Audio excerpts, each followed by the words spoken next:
Daflametet de Psachim, on attaque au niveau de la Mishnah. Matnitin. Elu Yirakot, Shadam Yotze Baim Yedei Chovato Bepesach. Yirakot, qui veut dire quelle est la mitzvah de Maror que je suis Yotze avec ça pendant Pesach. Alors on va voir une suite de termes que la Gemara va essayer plus ou moins d'expliquer. Bechazeret, Betamcha, Becharvina, Be'ulshin ou Bemaror. Tous rentrent dans la définition de Maror. Hein. Yotzim Baem Ben Lachim, Ben Yeveshim. On peut s'en acquitter aussi bien si ce sont des feuilles qui ont été asséchées ou des feuilles qui sont encore fraîches.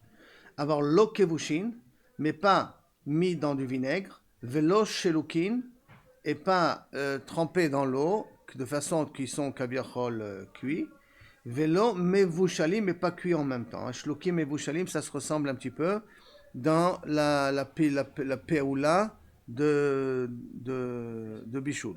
Les shlukim, c'est plus cuit énormément jusqu'à que ça devient presque de la soupe, de la bouillie. Et mevushalim, c'est que tu vois encore la forme de la feuille après que tu l'as cuit. Ou mistarfim les kazait, et qu'a priori tu peux prendre un morceau de chazeret et un morceau de tamcha, et ensemble ça devient kazait. Tu n'es pas obligé que kazait que d'un seul sorte. Biyotzim bekelar shelahem, et on peut s'acquitter avec le tronc de la laitue par exemple, ou en tout cas du légume en question. Kelar shelahem, le tronc. La racine, non? Oui, la racine, mais c'est pas forcément. Il traduit racine plus ou moins racine. Parce que là-bas, on va voir que ça doit être des fois frais. C'est pour ça que j'ai pensé plus au niveau du tronc. Le tronc, il est peut-être relié plus à la racine du truc, comme on vous retrouve dans la chassa. Veshelay. Ou bedmaï, que si maintenant c'est un légume qui est dmaï, on va apprendre après quel est le chidouche. C'est un givol emtsaï, c'est pour ça que c'est plus ça la définition. Parce que la racine, si elle est devenue racine, elle est déjà dure. Alors, la Gemara, elle va parler d'Afka. Chez la Shoresh, c'est ce qui ressort. Les deux. Un Givol Emtsaï chez la Shoresh, je ne comprenais plus, dans ce qui sort du Shoresh. Non, les deux. Givol Emtsaï chez Menu Yotzim Ha'alim, Givol Emtsaï chez la Shoresh. Chez la Shoresh. D'accord, donc le truc central de la racine aussi. Ok. Ou bien Maaser Rishon, c'est Nitla Trumato. On a dit Maaser Rishon, c'est qu'on a donné le Maaser au Lévi et qu'on a pris la Trumat Maaser. On a déjà vu quel est le Chidouche, on a déjà expliqué dans l'émission précédente qu'on n'a pas pris Truma Gedola et ainsi de suite.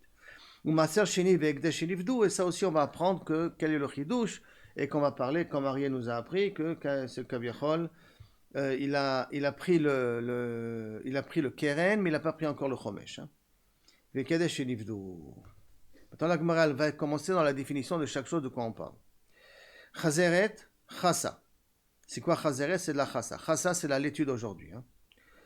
Olshin, indavi. Indavi, semblerait-il, c'est endive. Quand on utilise, c'est un petit Rashi aussi, ramène, pas ici, mais Rashi ramène dans une autre définition, que c'est a priori endive comme on a l'habitude d'utiliser, parce qu'ici Rashi donne le nom karsifla. C'est un autre terme. Tamcha, c'est quoi tamcha? Tamchata Shema. Son vrai nom c'est Tamchata. Maintenant, qu'est-ce qu'il dit? Merubia. Merubia, qu'est-ce que c'est exactement comme plante? Alors, il dit qu'en Ashkenaz, ça s'appelle Anduran. Je ne connais pas trop. Charchavina. Amar Rabbi Shimon ben Lakish, c'est quoi? C'est Atzafta de Dikla. C'est ceux qui poussent autour du palmier. C'est les petits sivim qui poussent autour du palmier. Obemaror, c'est quoi Obemaror? Ça veut dire merirta. Ça veut dire que kaviachol, c'est quelque chose qui est censé être un petit peu amer, quelque part. D'accord? Merirta. Maintenant, Tane Bar Kapara. Elo Yirakot, Adam Yotseva Mideh Chovaton Bepesach, Beulshin, Betamcha, Becharchalin, c'est un nouvel type de légume qu'on a, qui n'est pas marqué dans la Mishnah. Becharchavina, Bechazrin, Chazrin, ça fait qu'on ira allusion à Chazeret. Et Rabbi Omer, Af, Ulche, Sade, Ve Ulche, Gina, Ve Chazeret. Donc il rajoute le terme Ulche Sade, on a été rajouté le mot Sade, Ve Ulche Gina, comme si ce sont deux sortes, Ve Chazeret, qu'on a déjà vu auparavant, Ulche Gina, Ve Chazeret, Ulche Gina, Ve Chalal. La demande, attends, je veux bien, tu me parles un truc en plus de Kaviachol, Ulche Sade, je veux bien, d'accord? Mais Ulche Gina, Ve Chazeret, Hatana le Recha, c'est déjà enseigné dans la Recha de la Mishnah. Qu'est-ce que tu es venu m'apprendre de plus? Puisqu'on a déjà parlé de Ulshin. Alors, on a parlé de Ulshin, mais Nastam, ça parle de Ulche Gina. Alors, si on n'a pas d'Ulche Gina, qu'est-ce que tu viens m'apprendre de plus qu'il y a marqué dans Tanakama dans la Recha? Et la Chika Amar, Af Ulche Sade, Ke Ulche Gina. Là, tu dois lire que le Ulche Sade, ce que tu trouves dans les champs libres, dans le truc sauvage, est égal à ce que tu fais pousser dans tes champs. Ça a le même din et ça s'appelle quand même Kaviachol Maror. Vechazeret, et que c'est un din de Chazeret. Hein. Rabbi Meir Omer, Af Asvas Vetura ou Mar Yora. Tout ça, ça rentre aussi dans la définition de Maror. Vous m'excuserez pour ne pas pouvoir tout à fait les définir. Amarle Rabbi aussi, Asvasva Vetura Echadu, c'est la même sorte. Umar Ze Hu Yerua. D'accord? Et le Kaviachol, c'est la même chose. Et ça rentre dans la définition de Yehoura aussi. Donc il n'y a pas trop. Tu nous as dit en fin de compte quelque chose qui se ressemble. En vérité, ça va dépendre des endroits dans lesquels où les gens y vivent. Mais ça rentre dans la catégorie de Maror. Tane de Berab Shmuel. Elu Yirakot Shadam Yotzeba Medechorato Pesach. Chazeret, Beulshin, Betamchatam, Becharvinin. Je lis ça vite parce qu'on l'a déjà vu. Becharginin, c'est nouveau. Be'ardufanin, c'est un petit peu nouveau. Et Rabbi Yuda Omer, Af Chazeret Yulin. Et Chazeret Galin, ça marche aussi Kayotse Bahem, c'est aussi Moïl. Maintenant, qu'est-ce que Kaviachol vient nous apprendre ici Rabbi Yehuda de plus? C'est que même que le nom de Chazeret, il a un associé qui s'appelle Chazeret Yulin et Chazeret Galin, bien qu'on lui ait rajouté un terme en plus, donc c'est une sorte un peu particulière de Chazeret, ça rentre quand même dans le din de Maror. Rabbi Ilha Omer, Mishum Rabbi Eliezer, Af Akarvelin. Akarvelin, ça rentre aussi dans la définition de Maror. C'est quoi Bibdukar Karvelin? Il nous dit Rashi, c'est au Siv Gadol Ve'av, ou Min Lifini Afiasmo, c'est un genre de légume, d'herbe qui pousse par lui-même. Vechazarti al Kol Talmidav, et j'ai vérifié tous les élèves de Rabbi Eliezer, parce que c'est Rabbi Eliezer qui dit au nom de Rabbi Eliezer, ou Bikashi Lichaver. Est-ce que quelqu'un est d'accord que Karvelin, on peut utiliser comme Maror? Velo Matsati, je n'ai pas trouvé d'associé, ou que chez Bati, l'ifne Rabbi Elazar ben Yaakov, Oda Lidvara. Il est d'accord avec moi qu'effectivement, Rabbi Eliezer avait dit aussi à Karvelin comme Maror potentiel. Rabbi Daomer, Af Kol Shiesh Lo Saraf. Tout ce qu'il y a un liquide, ça veut dire que lorsque tu le coupes, il y a un liquide blanc qui coule, l'avdavka blanc, mais en tout cas il y a du jus qui sort, alors à ce moment-là, ça rentre dans la définition de Maror. Rabbi Yochanan ben Beruka Omer, Kol Shepanav Marsifim. Si maintenant la face, donc la couleur du légume change, comment elle est marsif? Habituellement, elle doit être verte, elle est habituellement de couleur verte, mais même si elle commence à être marsif, elle commence à devenir blanc, comme si elle blanchit comme ça, ça rentre encore dans la définition aussi de Maror. Même si au départ il est vert et tu le laisses un petit peu, ça commence à devenir un petit peu blanc, ça rentre dans le Maror. C'est ça qu'on peut trouver au niveau des endives. Ils ne sont pas verts, ils sont blancs plutôt. D'accord? Et quand même, ça peut rentrer dans le côté de Maror. Acherim Omrim, d'autres il dit Kol Yerek Mar, tout légume qui est amer de nature. Yesh lo saraf, et qu'il a un liquide quand tu le coupes, ou panav marsifim, quand tu le laisses, ça commence à blanchir un petit peu, ça rentre dans la définition de Maror. Amar Rabbi Yochanan, midivre kula, de tout ce qu'on a vu de Rabbi Elazar ben Yaakov, de Rabbi Ilha, tous les mandés Amar qui ont parlé jusqu'à maintenant, Nilmad, on apprend d'ici que Yerek Mar, qu'un Yerek qui est amer, Viesh lo saraf, et qu'il a en même temps du saraf, donc il a un liquide, Viesh lo saraf, ou panav marsifim, et qui change de couleur quand tu le laisses comme ça, découpé, tu l'as coupé de la terre, ça rentre dans le din de Maror. Amaravuna, ilcheta keacherim. Ilcheta keacherim, qu'est-ce qu'on a besoin de saraf et marsifim? D'accord? Et ça suffit pour considérer ça comme un Maror. Donc, théoriquement, on n'est pas obligé de prendre la laitue. À la base même. Hein? On n'est pas obligé de prendre la laitue. Néanmoins, on va voir que la laitue, elle a une source dans Chazal, ici, par la suite. Rabina Ashkache le Rav Acha Bere de Rava. Il a trouvé, donc, Rav Acha, fils de Rava, de Ave Mehader Amarirta. Il cherchait le légume le plus amer possible. Amar, le plus amer possible, ça peut être la chazeret, hein, le chrein, comme s'ils appellent ça. Le chrein, c'est le réfort, hein, le plus amer possible.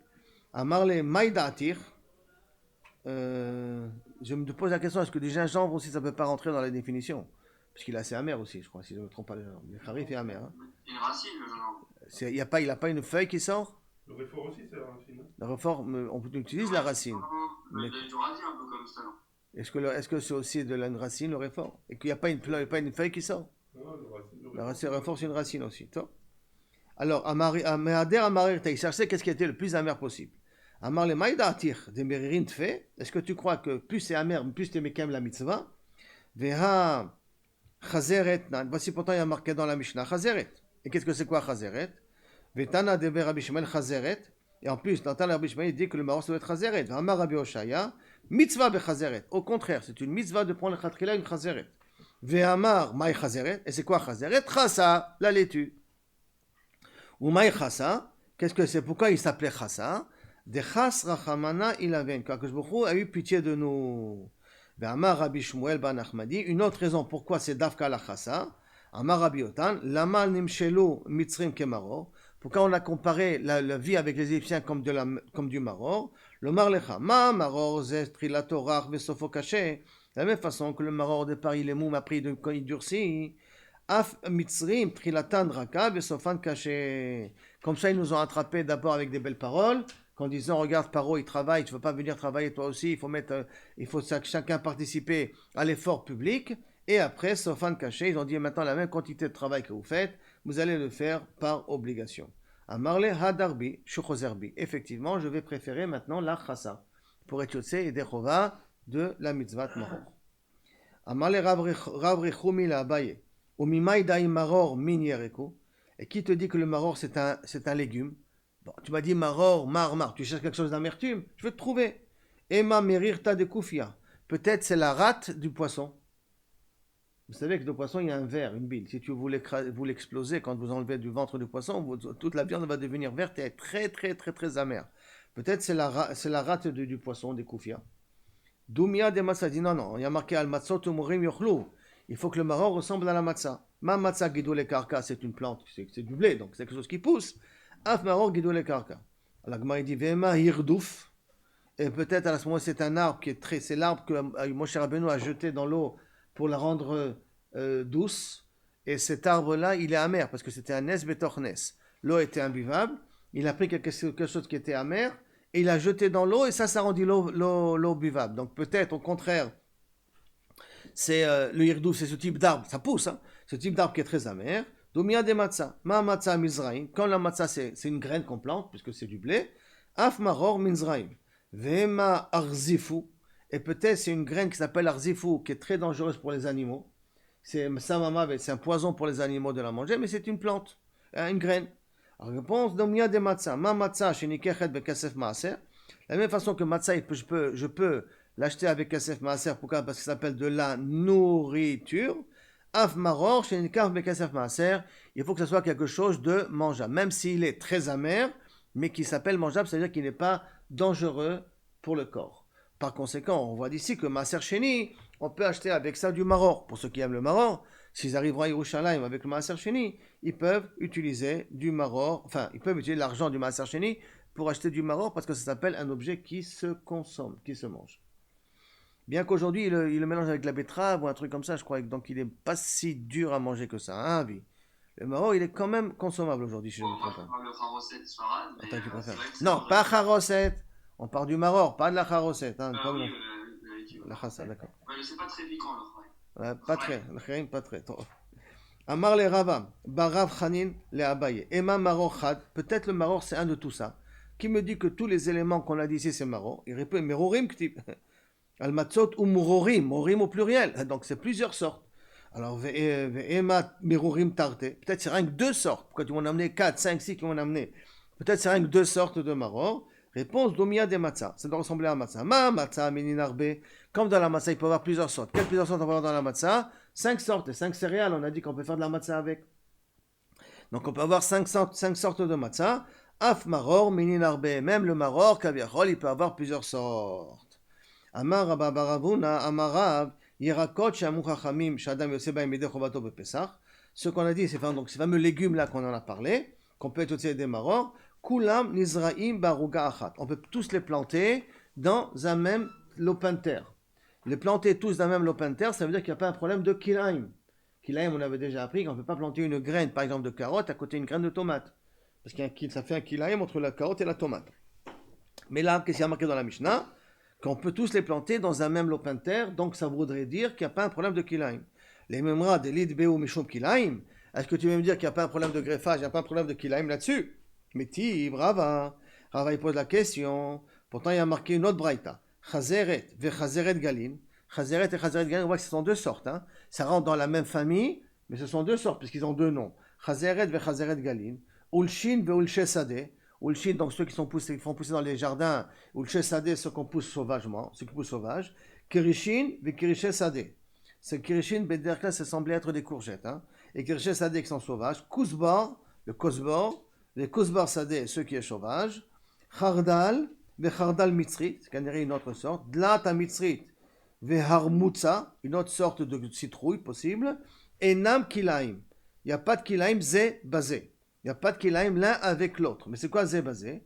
Ve chazeret galin, in. Mais chazeret, ve ulshin, lo. Quand on dit un kilaim zé basé, veut dire chazeret et chazeret galin. Chardal mitzri et chardal normal. Ulshin et ulse sadeh. Mais l'un avec l'autre, théoriquement, ça s'appelle kilaim.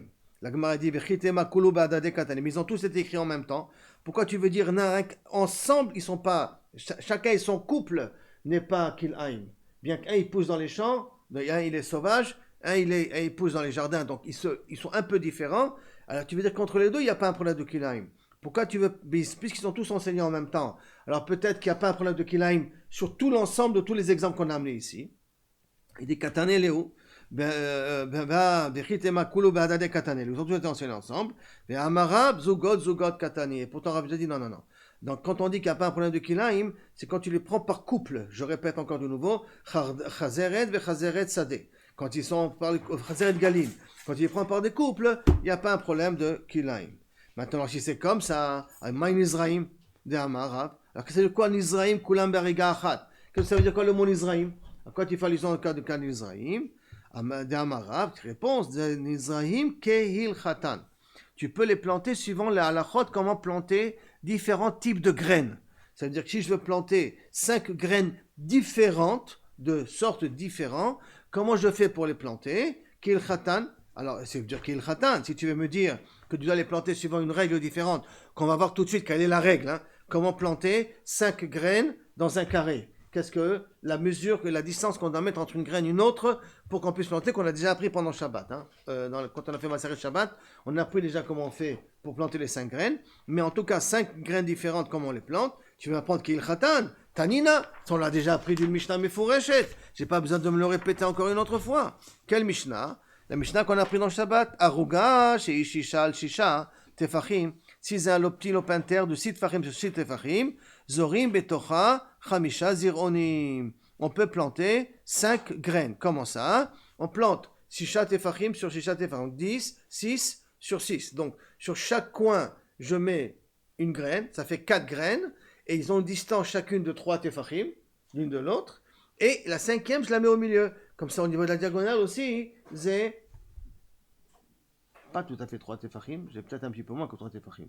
En tout cas, je peux planter encore une 5e au milieu. Ça, c'est le maximum sur un terrain minimum que je peux planter mes graines en question. Mais là, je ne vais pas amener la suite.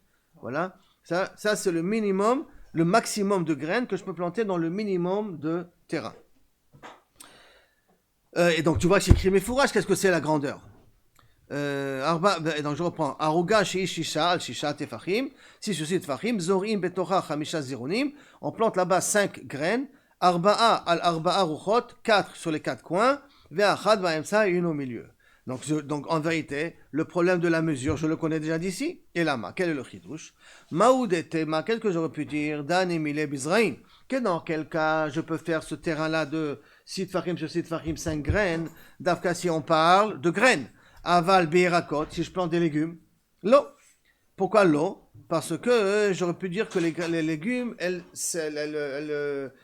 ont des feuilles qui s'allongent. Comme elles s'allongent, elles ont besoin peut-être de plus gros terrain pour pouvoir planter ces graines-là, ces légumes-là. Aval birakot lo, kamash melan. Donc là j'ai déduit les mimra des irakot à lima. Alors qu'est-ce que tu veux me dire? Kamash melan que tu peux quand même planter. Donc tu avais une avamina que irakot c'est plus chamour que zraïm. Les mimra des irakot à lima mizraïm. Tu as une avamina que kavichol les légumes c'est beaucoup plus chamour que des zraïm. Batnan.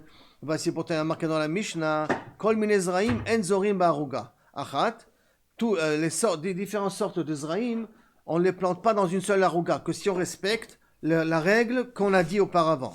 D'accord? Que si on respecte la règle. Aval, kol mine ba'aruga achat. Par contre, kol mine irakot, zorim ba'aruga achat. Différentes sortes de légumes, on peut planter dans un petit carré. Donc tu vois que les irakot, théoriquement, ils sont plus cool que kaviachol, les zraïm, puisque les zraïm, tu m'as dit que tu les limites 5 sur un terrain de 6 sur 6, alors que les irakot, tu les permets d'être plantés en même temps. Alors, quelle est cette avamina que tu aurais pu croire que les irakot est mahmir? Alors, maoud etema hanemaror min zraïm linhu.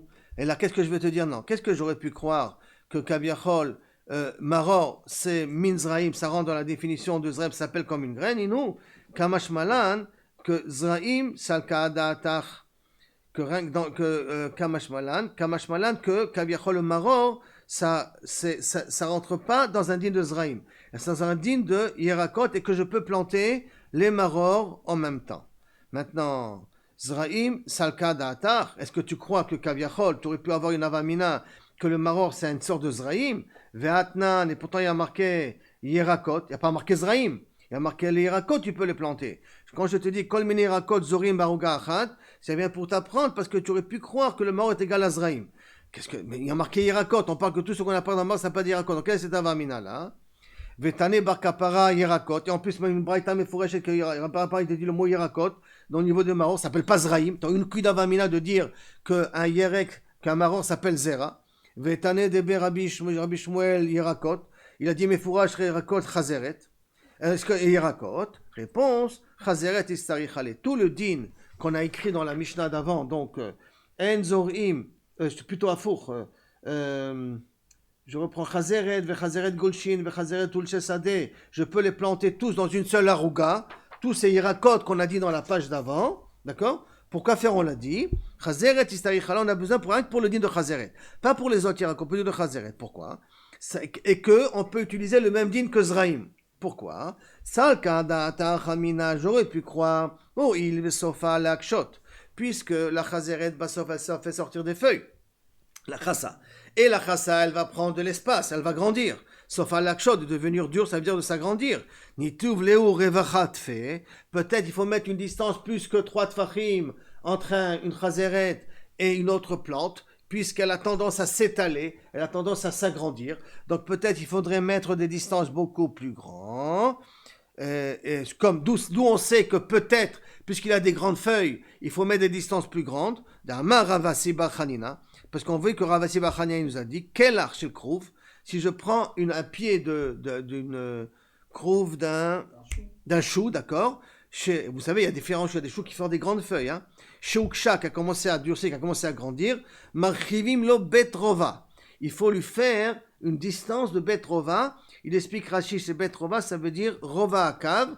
Et rova akav, c'est égal à la mesure de 0,3, un volume de 0,3 litres. 0,3 litres. C'est ça l'espace, c'est ça la distance que tu dois mettre autour de lui si tu veux planter une autre sorte de légumes. Pourquoi? Parce que justement, il s'allonge, il prend de la place. Donc tu vois, on a déjà vu cette notion-là, qu'il y a des irakot, qu'il faut leur donner une distance beaucoup plus grande, parce qu'ils prennent de la place quand ils grandissent. Donc, là, on aurait pu croire que pour la chazeret, il faut lui donner un espace aussi beaucoup plus grand. C'est pour ça que la Mishnah nous a dit,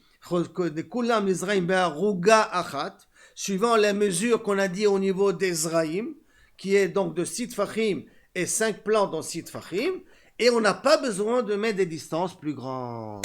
Ça, c'est tout le chidouche de la braïta qu'on a ramené dans la dave d'avant. La Gemara elle continue maintenant. Yotzim baem ben lachim ben yebeshim. Je vous rappelle dans la Mishnah on a dit qu'on est yotze aussi bien si c'est lach qu'aussi bien si c'est yavesh. Comme ça elle dit dans la Mishnah. Maintenant, on veut savoir sur quoi ça se rapporte, l'ach yavesh. Ça se rapporte sur les feuilles ou sur le tronc du légume. Amar Afrizda, lo shanu ela bakelach. Quand on a dit qu'on est yotze de chova, aussi bien s'il est frais, il est frais ou s'il est dur, ça c'est d'Afrique quand on parle du tronc du légume. Aval, be'alin, mais au niveau des feuilles, lachin, in, s'ils sont encore fraîches, tu es yotze de chova, yeveshin lo, s'ils sont asséchés, tu n'es pas yotze de chova. La Gemara demande, je comprends pas, tu es en train de me dire que Kaviachol, ce qu'on a dit dans la Recha, nous parle du tronc et pas des feuilles. Pourtant, dans la suite de la Mishnah, si on prend la Mishnah d'avant, on voit qu'il y a marqué Ben Lachim Ben Yeveshim, et tout de suite après dans la Mishnah, on nous parle de Kelach. D'accord? Et après, on nous parle de Kelach, du Kelach de ces légumes-là. Donc, on parle après du tronc. Donc, et du fait que dans la fin de la Braïta, il y a marqué dans le Kelach et dans la racine dans le tronc. Donc, ça veut dire qu'avant, Miklal Derecha, Alin Pirouché. Donc, ça veut dire qu'au Berecha, on parlait des feuilles, on parlait pas du tronc. Alors, comment tu peux me dire que le début qui a parlé de Ben Lachim Ben Yeveshim, il te parle des feuilles, il te parle du tronc, puisque le tronc, on va en parler tout de suite après dans la Mishnah. Miklal Derecha, Alin Pirouché, Kamefaresh. Alors, Kikat, réponse, Kikatani, Ben Lachim Ben Yeveshim, Akelach. Alors, il faudrait dire Kikatani, ce qui est marqué Ben Lachim Ben Yeveshim, Akelach. Mais non, au Pirouché, excusez-moi, au Pirouché Kamefaresh. Non, en vérité, il faudrait dire que la Mishnah, elle était en train de s'expliquer. Ça veut dire, quand elle a dit Loshan Yotzim Bahem Ben Lachim Ben Yeveshim, et après elle t'a dit Bekelach Shelahem, le Kelach Shelahem, c'est le sujet de ce qu'on a dit avant. Ben Yeveshim, Ben Lachim, Ben Yeveshim, ça explique le Kelach qu'on va dire après. C'est pas qu'on parle des feuilles et qu'on parle du Kelach dans la Mishnah, et là qu'on parle l'Echaora essentiellement du Kelach, et quand on a dit au début Ben Lachim Ben Yeveshim, c'était pour expliquer le Kelach qu'on va expliquer après. Donc dans le mot, des Recha, dans la Mikla des Recha Alin, réponse, Pirouché Kamefaresh. Non, en vérité, la Mishnah, elle explique ce qu'elle veut dire. Ki Katani Ben Lachim Ben Yeveshim, ce qu'elle a écrit au départ, Ben Lachim Ben Yeveshim, ha Kelach, ça se rapporte sur le din de Kelach, et pas sur le din des Halim. Comme si la Mishnah n'a pas parlé des Halim, parce que l'Halim doit être frais pour pouvoir être Yotze des Chova. Il dit, c'est comme ça que tu veux expliquer la Mishnah. Mais tive, voici ta men kushia, Yotzim Bahem ou Bakelach Shelahem. On est Yotze avec Bahem. C'est quoi Bahem? Dans les feuilles, ou Bakelach Shelahem, et dans le tronc. Shelahem, Ben Lachim, Ben Yeveshim, dit Rabbi Meir. Aussi bien s'ils sont frais ou s'ils sont secs. On en dit Rabbi Meir. Vechachamim omrim, Lachim Yotzim Bahem, Yeveshim en Yotzim Bahem. S'ils sont frais, on est yotze, et s'ils sont durs, on n'est pas s'ils sont asséchés, on n'est pas yotze avec. Bahem. Veshavim, mais les deux sont d'accord, chez yotzim bahem kemushin, que s'ils ont commencé à se friper comme ça, on est encore yotze yede chovata. Aval lo kevushin, velo shelukin, pas trempé dans le vinaigre et pas trempé dans l'eau, d'accord? Trempé dans l'eau, je vous ai dit, il y a trempé dans l'eau que ça devient de la bouillie, velo mevushalim et cuit jusqu'au bout, jusqu'à la fin. Klalo shel davar, il en sort de tout ça. Kol sheyesh bo ta'am maror, tout ce qui a un goût de mort. En vérité, qu'est-ce qu'on vient de voir? C'est une marloquette, Rabbi Meir et Chachamim. Hein? Le problème de Yeveshim ou pas Yeveshim au niveau des feuilles. Hein? Marloquette Rabbi Meir et Chachamim. Klalo shel davar, ce qu'il en sort de tout ça. Klalo shel davar, kol sheyesh bo ta'am, tout ce qui a un goût de maror, yotzim bo, on est yotze. Mais kol she'en bo ta'am maror, si ça n'a pas un goût de maror, en yotzim bo. Et Targuma à Kelach. Il y en a qui expliquent où il y a essentiellement ce goût de Maroc, tout ça sur le tronc en question. Peut-être de là vient la raison pourquoi les Ashkenazim utilisent la romaine, d'Afka, parce que c'est le tronc, c'est essentiellement une racine. Et là, dans la racine, on a vu aussi dur que l'ach, on est yotze de chova. Donc c'est pour ça qu'on peut utiliser une racine dure pour les Ashkenazim. Tanu Rabanan, en yotzim bahem kemushin. On n'est pas yotze bahem kemushin, on n'est pas. Il y a une autre braïta qui dit qu'on ne peut pas les manger s'ils sont fripés. Mishum Rabbi Lazar ben Yaakov, Omer Yotzim Bahem Kemushin. Donc ça aussi, Kemushin ou pas Kemushin, ça veut dire comment ça s'est frippé. Machloket, est-ce qu'on est Yotzé des Chova ou pas? Bae Rami Bar Chama, Maou Sheitze Adam Yedei Chovato Bemaror Shel Maaser Sheni Birushalayim. Est-ce qu'on peut s'acquitter? On a parlé jusqu'à maintenant qu'on peut s'acquitter de la matzah Machloket. Alors est-ce qu'on peut s'acquitter de la matzah de Maaser Sheni à Yerushalayim? Machloket Rabbi Yossi et Rabbi Akiva. Maintenant la question elle est dans Maror. Maintenant la question elle est dans Maror essentiellement pourquoi? Parce que maror, c'est des rabanan aujourd'hui, c'est pas des oraïta. Matzah, c'est encore des oraïta, mais maror, c'est des rabanan aujourd'hui. Alors, est-ce que même dans le maror, on a besoin, on peut être, je peux acheter maaser sheni avec mon maaser sheni, ou j'amène mon maaser sheni, je peux acheter du maror et tu sais des chova de l'aile à seder avec. Ça, c'est la question, d'accord? Donc, Baer, Rabbi Barcha, Ma'amaou, Sheetze Adam Yedeh Chovato ve Maror Shel Maaser Sheni Birushalayim. Réponse de la Gemara. Aliba de Rabbi Akiva lo tivelecha. Pour Rabbi Akiva, ne te pose pas de questions. Pourquoi? Ashta matzah de oraita. C'est-à-dire Rabbi Akiva que matzah de oraita nafik. Je suis yotze de chova de Maaser Sheni pendant l'aile à seder de matzah. Maror de Rabbanan mi baye. Le maror mi de Rabbanan, je dois poser la question. Maintenant, pourquoi maror c'est de Rabbanan? Parce qu'il y a matzot ou morim yochlu, il faut que le korban de Pessah soit présent. Comme le korban de Pessah n'est pas là, donc à ce moment-là, le maror, il est des Rabbanan. Par contre, la matzah, il y a marqué tochlu matzot. Comme marqué, tochlu matzot, et indépendamment du korban de Pessah, c'est marqué tochlu matzot. C'est pour ça que la matzah, elle est deoraita aujourd'hui. Alors, pour Rabbi Akiva, que déjà dans le maror, dans la matzah qui est deoraita, il est d'accord qu'on est yotze des maaser sheni. À plus forte raison que le maror est des Rabbanan, qu'on peut acheter maaser sheni. Qui t'y velecha, il va des Rabbi aussi.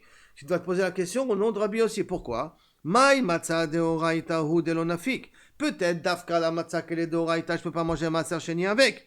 Aval maror des Rabbanan. Mais le maror qui est des Rabbanan nafik, peut-être on est kanyotse et des chova. Parce que c'est un des Rabbanan. Au Dilma, ou peut-être, la règle qu'on a déjà dit plus d'une fois, quand les takun Rabbanan, ken deoraita takun. Chaque fois que les Rabbanan font une takana suivant la Torah. Comme la Torah elle dit, eux ils traduisent la même chose. Takun. Et comme mideoraita, la matzah de Maaser Sheni pour Rabbi aussi, je suis pas yotze yede chova à Yerushalayim. Alors minastam, le maror qu'ils ont été metaknim aujourd'hui qu'on le mange, aussi on n'est pas yotze yede chova de Maaser Sheni. Dechagav, attends une seconde, je réponds pour la fin. Amar Rava, mistaber maror matzah ou maror. Mistaber de dire que le din de maror est égal au din de la matzah. Que si tu manges la matzah, tu peux manger le maror. Si tu ne manges pas la matzah, tu ne manges pas le maror. Mais Rashi s'attarde ici, c'est Meod Manien, Ken de Oraita Tikkun, vous pouvez voir après dans Rashi, que l'Echaora, ça voudrait dire qu'aujourd'hui, si je parle de Maaser Sheni du maror, c'est qu'il y a une avamina qu'on peut manger Maaser Sheni à Yerushalayim aujourd'hui aussi. Que si on est tahor, ou si on a besoin d'être tahor, donc il faut aller au moins au Ma'ayan, si au moins une tahara de Ma'ayan qui est nécessaire, si on aurait du Maaser Sheni, théoriquement, dans les chomot, si on considère que les chomot, c'est justement la Kedusha d'Yerushalayim, les chomot, donc la vieille ville, tous les chomot, je parle, que, Kaviachol, on pourrait manger Maaser Sheni à Yerushalayim aujourd'hui. Puisque la Gemara veut dire que même des Rabbanan, est-ce que je peux manger Maaser Sheni à Yerushalayim? Tant qu'on avait dit Maaser Sheni de la matzah, ça pouvait dire quand il y avait le Beth Amikdash. Et on posait la question par rapport au Beth Amikdash, pas aujourd'hui. Mais maintenant qu'on a posé la question sur Maror, et que le Maror c'est des Rabbanan, et si le Maror c'est des Rabbanan, c'est qu'aujourd'hui il n'y a pas de Beth Amikdash, et quand même je pose la question, est-ce que je peux manger de Maaser Sheni? Ça voudrait dire qu'il y a une avamina, que je peux manger Maaser Sheni à Yerushalayim aujourd'hui aussi. Si on aurait voulu. Donc vous avez ici une preuve que Kaviachol, il y a potentiellement un din de Maaser Sheni aujourd'hui aussi. Mishnah. Il y a un din pas de prendre on est chayav de prendre, mais de consommer à Yerushalayim, c'est ça que je veux dire. Tout en étant, bien entendu, en allant à un ma'ayan avant, pas le manger quand on est tamé comme ça. Matnitin. En shorin est un moursan la tarnégolim. Maintenant, le moursan, c'est l'écorce qui se trouve autour du blé. Ça, on ne le trempe pas dans l'eau pour le donner au poulet pour de le manger. Aval choltin. Vous vous rappelez, chalita, c'est quoi? Tremper dans de l'eau bouillante. On peut prendre donc ce moursan-là qui est autour de l'écorce, autour du blé, et le mettre dans de l'eau bouillante, parce que quand je le mets dans l'eau bouillante, rappelons-nous, ça bloque le fruit en question, et il ne pourra plus devenir chametz. Ça, je peux le faire. Mais le mettre dans l'eau, le moursan, et le donner au truc, on ne peut pas. Le moursan, c'est presque de l'avoine, comme ça, un petit peu. Hein. Pas l'avoine, je ne sais pas, l'écorce du blé, je ne sais pas si ça s'appelle l'avoine, l'écorce du blé. En tout cas, voilà. Aïcha, par contre, l'autre tacheret à moursan, chez Tolir Beyada le Bet Amechas. On utilise, pourquoi j'ai dit l'avoine? Parce que ça m'a monté ça à l'esprit. L'avoine, ils utilisent ça comme du savon aussi. Et donc la femme ne peut pas tremper l'avoine, enfin le moursan, on va dire plus précisément, dans de l'eau pour l'amener au Bet Amechas, pour se laver avec et utiliser ça comme du savon. Pourquoi? Bien entendu, parce que jusqu'à que tu l'amènes, ça va devenir chametz. Aval, par contre, Safa bébé Sarayavesh, elle prend cette moursan, elle étale son corps avec, d'accord? Elle se nettoie son corps avec. bebesara yavesh, aval, excusez-moi, aval, safa et besara yavesh, et après elle prend une douche. Et si après elle prend une douche et le moursan tombe et il est en contact avec l'eau, c'est l'eau manianoti. D'accord? Puisqu'en vérité, je l'ai rendu presque non consommable puisque je l'ai sali. Alors après, qu'après il devient chametz, c'est que l'eau manianoti, mais je peux l'utiliser comme tant qu'il est sec sur mon corps, et après je peux me rincer avec. De même, l'oil os adam chitin. Pendant Pessah, ne prends pas du blé cru et tu le mâches. Et après, yania chal makato, et après tu le mets sur ta blessure. C'était un moyen antibiotique un petit peu de l'époque d'utiliser le blé comme aseptique, comme guérison. Mipne shi machmitza, parce que la salive que tu as rend chametz plus vite la pâte. C'est pour ça qu'il faut toujours faire très attention. Bon, cette année, on a les masques, ça va être beaucoup plus facile. Mais quand quelqu'un il fait la pâte, il faut faire attention qu'il n'y a pas de salive qui tombe sur la pâte. Justement parce que la salive rend machmitz beaucoup plus vite. Gemara. Tanura banan. Elo devarim she'en baim lidei chimutz. Voici les choses que normalement le blé ne devient pas chametz. Ha'afoui ve'amebushal, que tu l'as fait au four. Attention, si tu l'as fait cuire, on va voir qu'est-ce que ça veut dire. Chalut, si tu l'as chalut shechaltu berotrin, si tu l'as jeté le blé dans de l'eau bouillante. Chalut shechaltu berotrin, dans l'eau bouillante, ce blé-là ne va plus pouvoir fermenter. Comme je vous ai dit dans la viande à la base, que les témanim font encore aujourd'hui, c'est de la viande qui n'est pas cachérisée, ils la rincent, et après ils la jettent dans de l'eau bouillante, et après ils peuvent la manger, ils peuvent la faire cuire sans aucun problème, parce que le fait de la jeter dans l'eau bouillante, ça boucle tous les nakpouvim, mais ça ne peut plus bouger, la viande ne bouge plus. Mais comme nous, on n'a plus le minag de faire chalut, avec les témanim qui ont le minag, nous, on ne se permet pas de le faire. Donc de même, chalut berotrin, mevushal, Agmar demande, mevushal, ad mevashele machma. Tu dis, mais bouchal, tu le mets dans l'eau, tu le fais cuire. Au contraire, la chaleur et l'eau va les faire, pas bouillant, hein, mais le fait de les faire cuire ensemble, ça va être machmitz otam. Dis, Amar Afapa, non. C'est comme ça, il faudrait la Mishnah. Ha'afouy chez Bishlu Kamar. Si je les ai fait mis au four et après je les ai fait cuire, il n'y a pas un problème de chametz. Ce qui fait que les matzot qu'on a fait mis au four sont déjà afouy. Je peux les mettre dans la soupe. Il n'y a pas un problème de shrouya. Puisque je vois que si c'est à fouille, il n'y a pas un problème de bichoul après. C'est que je ne crains pas que peut-être il reste des petits morceaux qui n'ont pas été faits comme il faut. Qui n'ont pas été cuits comme il faut. A priori, c'est comme ça, machma ici de la Gemara, hein, que ici on te permet shrouya. Tanya, Rabbi Yossi ben Rabbi Omer, Kemar shenafal et tochot dalaf. Si maintenant j'ai de la farine et puis commence à tomber des gouttelettes d'eau du toit. Ça coule de l'eau doucement sur la farine. Afilu kol hayom kulo, même si cette eau elle coule pendant toute la journée, lo bal yidei chimutz.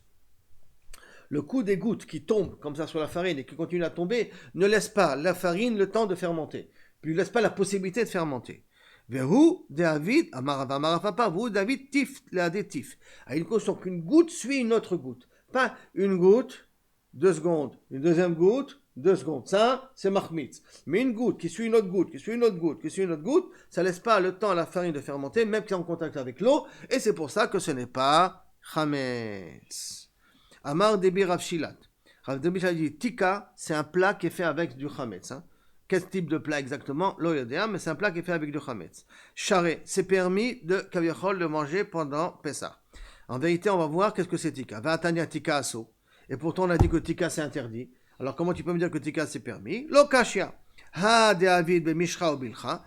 Tu as fait ce plat-là avec la farine, mais tu as mis de l'huile et du sel. Donc, comme tu as mis de l'huile, c'est meperot. Et on sait que meperot n'est pas machmitz. Là, on voit que la Gemara a été basof machria, comme le Mandamar qui dit que meperot n'est pas machmitz. Pas comme Rabban Gamliel qui était, quand c'était Rabban Gamliel qui était machmir là-bas. Et donc, tu vois d'ici que la Gemara, elle tranche que meperot, c'est pas machmitz. Ha be mishra ou milcha. Même si tu as rajouté du sel. Ça ne va pas changer la possibilité d'être machmitz. Et là, c'est un plat que tu as fait avec de l'eau et du sel. Comme tu as mis de l'eau, donc comment ça s'appelle, le tika, il devient assour. Mais si tu l'as fait avec de l'huile, c'est pas assour. Amar Marzoutra, lo limche inish kidra bekimcha, qu'un homme n'étale pas la marmite avec de la farine. La marmite, pourquoi ils étalaient? Oui, ils étalaient pour absorber, dans certains commentaires, pour absorber les mauvais goûts, pour absorber les mauvaises odeurs. Comme par exemple les témanim, quand ils font du jahnoun, ils mettent en bas des morceaux de pain pour absorber toute l'huile qui tombe, pendant qu'ils le mettent pendant tout Shabbat sur la plata. Donc tout le mlawar, tout le jachnout qui est plein de margarine est en train de couler, alors c'est absorbé par le pain d'en bas. Là aussi, ils mettaient en bas de la farine pour absorber le plat. Pourquoi? Kimcha de avishna. Dans Kimcha de avishna. Donc, il y en a qui veulent dire, une autre explication que Rashi nous donne, que c'était qu'ils mettaient de la farine pour rendre plus opaque le tafshil. Tafshil Agdera pour la rendre beaucoup plus opaque, donc ils étalaient du chametz à l'intérieur.